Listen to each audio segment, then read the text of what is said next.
All right, first up, playing Marlin, returning as Marlin, Mr. Albert Brooks. Voicing Nemo, Hayden Rolence. Playing Charlie, Eugene Levy.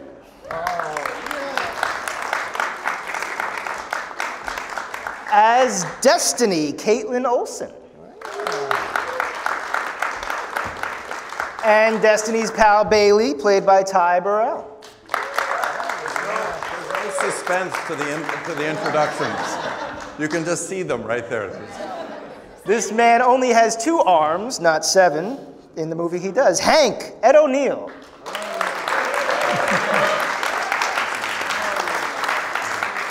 And last but certainly not least, oh, I think I'm forgetting her name for some. I'm sorry. Playing Dory, DeGeneres.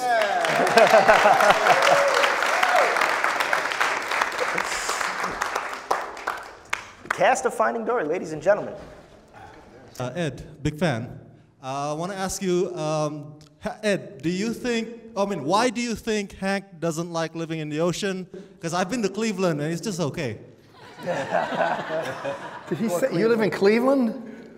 What did he say? He's been to Cleveland, yeah. Oh, you've been to Cleveland. Well, there's a nice Lake Erie there, right? I don't know why he doesn't. Well, he had a bad experience in the ocean.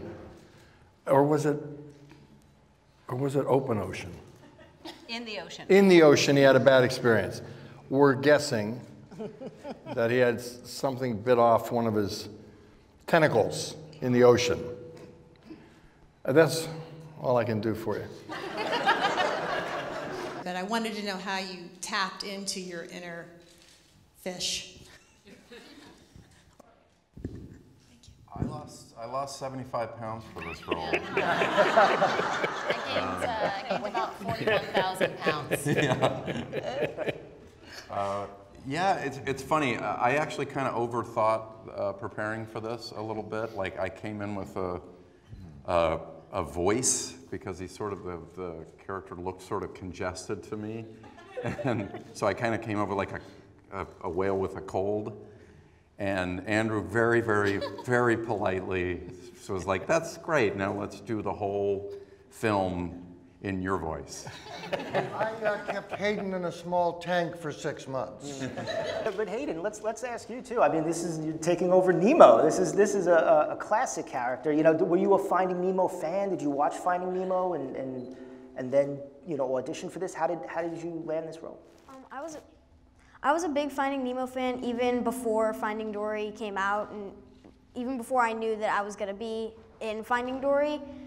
So I just really loved the role of Nemo, and I never thought that I would be able to actually play him. But I was sort of a little bit nervous at first because he's already a character, and I was taking over this character that everybody loves, and I wanted to do Nemo justice. And you did. And it shows when you love a character that much, it just comes out. How do you kind of pick up this role all these years later? And then this is also for Ellen too. Is that difficult to do, to kind of just find these characters again? You create a character, and as long as your voice is the same and your health is the same, you're back into it. It really, it happens so quickly, it's sort of scary. It's like in 30 seconds, no time has passed. I was at D23 where you showed a clip of you, like an unofficial campaign to do a sequel. Like, why does every other Pixar film get a sequel? And then when we talked with Andrew, he said, oh, it came as a surprise. Even the name of the movie of Finding Dory was a surprise for Ellen. Why was that? Exactly. Why was that? That's a good question. It just seemed like it was obvious. I mean, the film was an iconic film. It won an Academy Award. It was great. I was a small part of it. I wasn't campaigning to have a sequel for Dory. I was just campaigning for a sequel to a great movie. And then when it didn't happen for the first, 5 or 6 years, I decided to just make a joke of it. It just seemed like it was never going to happen, so I would just continue to joke about it. And then the joke became a reality, and then it became about Dory's journey. I wonder which qualities did you give to Dory, and which ones would you like to have from her? Which traits? That she has and you would like to have? I would love to have every trait of Dory's. I try to have as many traits as she has, as far as optimism and perseverance and non-judgment and not having any resentment or holding on to anger or she doesn't feel like a victim. She's really, I think that's why she's such a lovable character that Andrew created, because she really is, she just thinks everything is possible. And she never for a second thinks that anything's wrong with anybody else or herself, or she just keeps swimming. And I think that's a great thing so I'd like to have all of those traits. Ellen, Andrew described Dory as a tragic figure in the first movie, that he felt bad that he hadn't noticed how unresolved and awful it was that he left that character hanging for so long. I wonder, what was your thoughts at the time when you were Dory in the first movie? And did you feel that there was a lot more of her story? And did you wonder, you know, what had happened to her? No, I really didn't. And had I thought about it and done actually what Andrew did, is think about where did she come from, who is her family, I would have called him sooner and said, here's the sequel, here's the idea. I wouldn't have had to wait so long. No, I think that when you really think about it, I actually don't think it is tragic. I think that you can look at it that way, but as you see in the film now, what appears to be a disability is, you know, her strength, and it turns into what would Dory do. So maybe what appears to be a disability is actually something that everybody else can look at in another way and say, actually, that's a different way of thinking, and it's a good way of thinking. So I love that message in it, that something that seems to be a handicap is something you can use as a strength. What did you put into that, and how did you come up with that slogan, and how to make Dory universal? Well, the Just Keep Swimming came from Andrew, who wrote it, and that was him.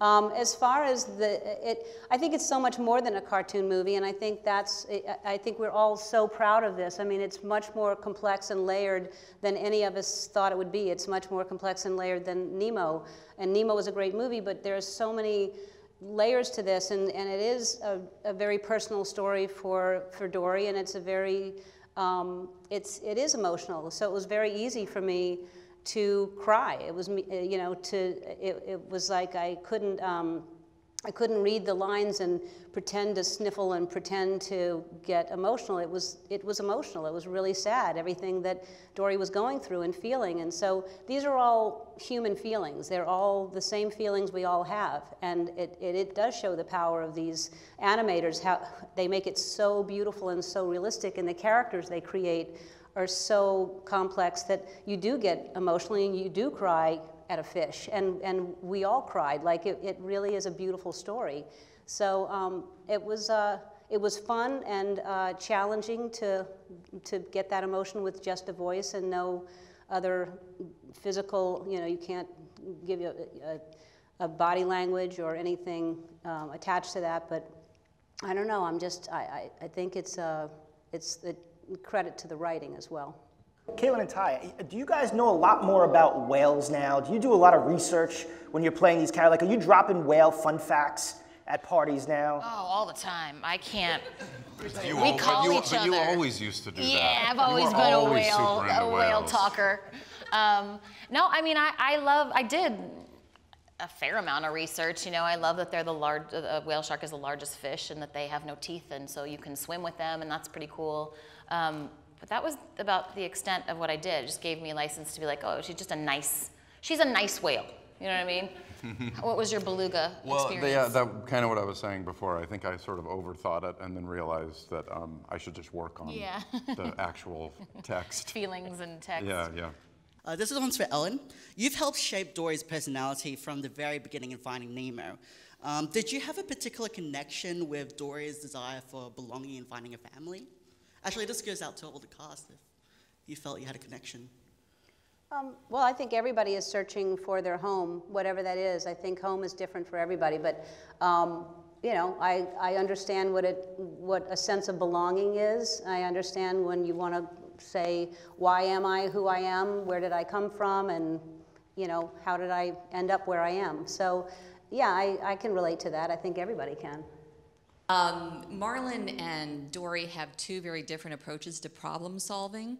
One is very analytical, one is kind of taking what you got and going with it. So for each of you and for anybody else who might want to answer, how do you deal with problems? Do you analyze them and come up with a solution, or do you just kind of go with looking around and figuring out what's going to happen? Okay, I'll give you a real answer. Because thank God my memory is great. But as you get older, you do forget little things, and I have come up now with a new philosophy of life, and that if something is bothering me, I ask myself to check back in 30 minutes. And if it's still bothering me, I deal with it. But a lot of it I don't remember. And my answer is both. I do both. I mean, it just depends on the situation. I do, being a comedian, I think that I analyze, I look around, I kind of observe and analyze all kinds of things.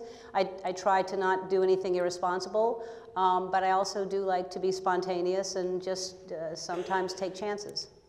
If I could just come to Mr. Eugene Levy for a minute, sir. Yes, he is here. If I could say, you know, you play such a great movie dad. You're always comfortable and relatable. Like, every time you're a dad in a movie, I want to come move in at your house. What is your secret? It's called acting.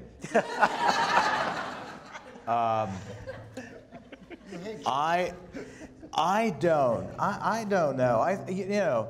You're dealing with, I think the greatest storylines, as evident in this movie, is the greatest storylines really have to do with family, and because that's the one thing that is the most important thing in all our lives, or should be anyway. So anytime you're dealing in a familial kind of situation, a dad and a child, or, you know, those are the stories that kind of resonate with me, because they're about something absolutely tangible and real.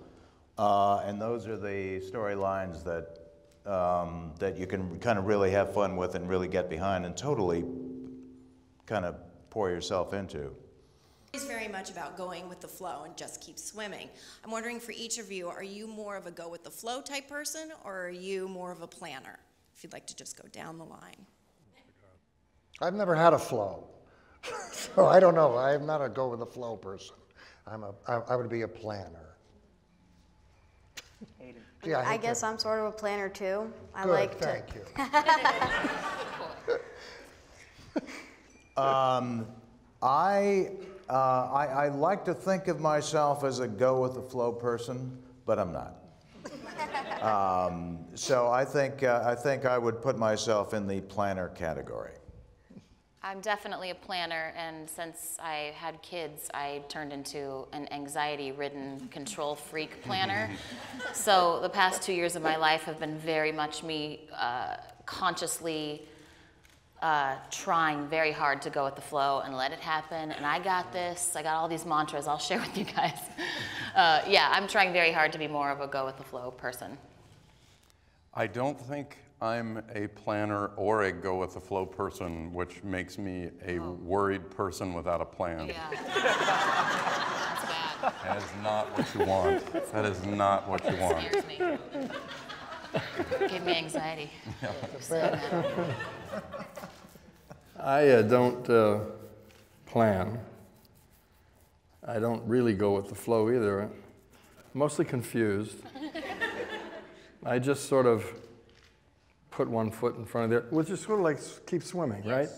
I just sort of, you know, I'm up in the morning and, oh, here I am. And then I move around. Very good. Very deep answer. I have that coffee mug, actually. And then what happened?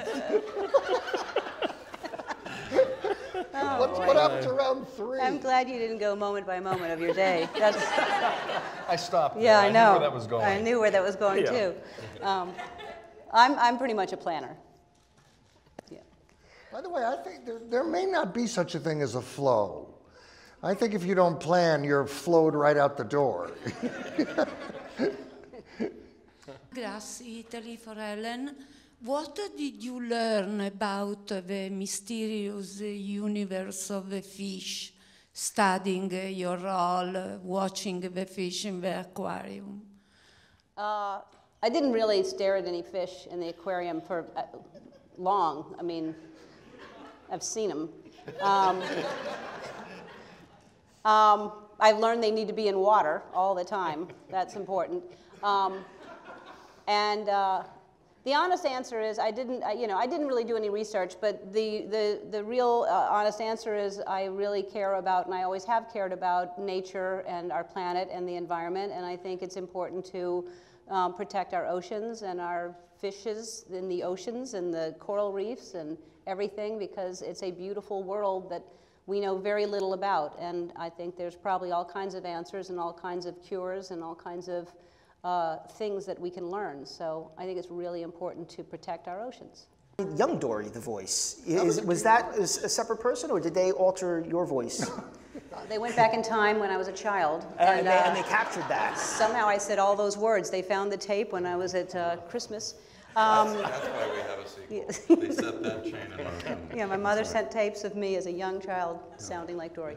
No, that was a precious little girl that was behind me in the movie theater that felt a special connection with me because it was so adorable that I was like, you're me. She's precious. And I just wanted to know, when you watched the final film, having worked together and how the two characters come together, where would you place that relationship on a scale from like friends in a playground to old married couple? I just missed the last part. Where would you what? Where would you want to get married to me? Oh, right here. Me too. Right here. I think it was sort of a brother-sister relationship. From married couple to friends in the playground. I got like a brother-sister vibe. Like they really are very close, but they annoy the hell out of each other. Or the heck out of each other. I think so too. I feel like there's sort of a theme in the movie that also includes Dory that, she can't see and Bailey, his radar is all messed up and Dory can't remember, but somehow friendship can make you complete. I feel like their relationship in the Institute was sort of about that, was them sort of trying to take care of each other. If you don't have a family, you can create your own family kind of thing. And that we can all get along, no matter that we're all different species and look different and have different traits, that we should all get along. Earlier, Andrew said that Hank is to this film what Dory was to Finding Nemo. Now, does that mean that we will see a subsequent movie now with Hank? And if so, will you be championing the cause on Ellen's show? We were just talking about this. I said that on our way out. I said, I bet there's going to be a sequel. We have to find out. Be a baby, little baby Hank. A baby Hank, flashback, little angry, grumpy baby. Where he lost his tentacle. So yes, if Andrew's paying attention, that yes, there will be a campaign for that. Dory looks much like you. Were your features taken, from the directors to make her look like you? Yeah, I know somebody said that it does look like me. I don't see it personally, but they record as I'm talking. They're filming me the entire time to get my facial expressions and what I'm doing. So that's how they come up with the look of the fish. But I don't see it, but okay. Kind of for everyone. Everyone's characters are so amazing, and then there's also these amazing themes in the movie, whether it be friendship or getting over your disabilities or working with friends to get over them. For all of you, what was either the favorite thing that you loved about your character or your favorite theme in the movie? And when's the What Would Dory t-shirts coming out? What's that? When's the What Would Dory Do t-shirts coming out? As soon as I start making them, right when we leave.